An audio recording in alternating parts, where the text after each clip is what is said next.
Lusaka, en Zambie, accueille pour 5 jours la Banque africaine de développement et ses invités. Ils sont plus de 4000 à réfléchir sur l'énergie et le changement climatique. Un enjeu pour l'Afrique face à l'accès à une énergie de qualité et la menace du changement climatique pour les pays à fort potentiel agricole. Selon les estimations de la BAD et de l'OCDE, seulement 20% de la population africaine a accès à l'électricité. Dans certaines contrées, ce taux est de 5%. En milieu rural, il est de 2%. Or, la demande, toujours selon ces experts, va augmenter d'environ 5% par an au cours des 20 prochaines années. Équiper l'Afrique en infrastructures énergétiques conséquentes devient un impératif vital. Comment y parvenir? Avec quels moyens? Voilà toute la question. Les intelligences africaines devront trouver la solution idoine parce que l'Afrique doit connaître son ère de prospérité et la prospérité est difficile, voire impossible à trouver dans le noir. L'autre menace de l'Afrique sur la route de la prospérité de ses filles et fils, le changement climatique. Là aussi, un danger plane. La paupérisation d'ici à 2030, selon les spécialistes, du fait de la baisse de rendement agricole. En Côte d'Ivoire, les indices sont parlants. Baisse de la production du cacao et du cajou pour environ 20%. Voici donc venu le moment pour la BAD, plus d'un demi-siècle après sa création, de donner à l'Afrique les moyens de compter dans le concert des continents. Et la Côte d'Ivoire, sur la route de l'émergence, a son mot à dire.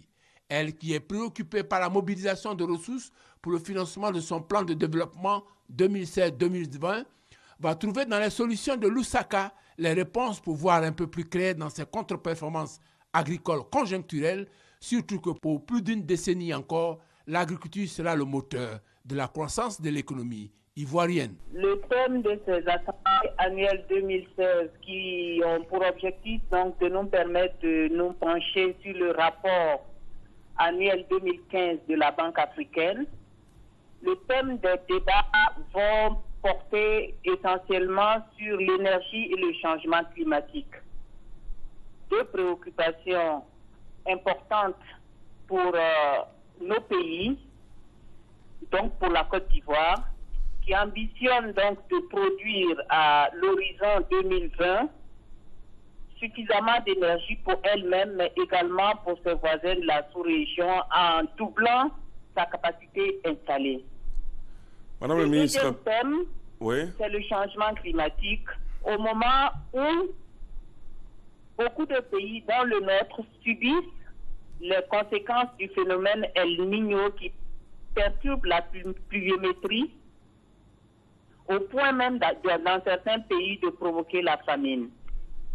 En Côte d'Ivoire, vous savez que le nord de la Côte d'Ivoire a connu une très faible pluviométrie, ce qui n'est pas sans conséquence sur les prix des denrées alimentaires. Tout à fait. Donc, c'est vous dire que les thèmes ici sont importants. Évidemment, cette année, nous allons avoir également l'occasion d'adopter les 5 priorités que le président Adesina a tirées de la stratégie décennale de la BAD, priorités qui rejoignent celles du plan national de développement puisqu'il s'agit d'éclairer l'Afrique, nourrir l'Afrique, intégrer l'Afrique, industrialiser l'Afrique et améliorer les conditions de vie. D'accord. Donc les débats vont nous permettre à la fois d'adopter ces priorités, mais de voir comment la Banque compte accompagner ses États membres pour faire face à l'ensemble de ces défis. Au terme de ces assemblées annuelles, nous aurons certainement à la fois adopté le rapport annuel 2015, adopter les priorités que le président dessine, mais surtout cela va donner l'occasion à la Côte d'Ivoire de faire le point de sa coopération avec la Banque africaine de développement. Une revue de son portefeuille de projets, regarder également les perspectives, et cela va certainement donner l'occasion à la Banque de réaffirmer sa volonté d'accompagner la Côte d'Ivoire dans la mise en œuvre de son plan national de développement, volonté qu'ils ont déjà annoncée à Paris il y a une semaine. Ce groupe consultatif a été un plein succès et a dépassé nos attentes.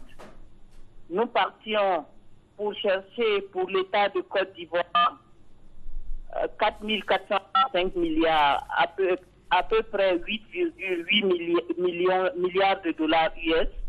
Nous avons eu 15,4 milliards de dollars US de nos partenaires au développement, multilatéraux et bilatéraux, et eu égard au montant. C'est 175% d'intention de financement par rapport au montant que nous cherchions. Le gouvernement est parti très satisfait de ce groupe.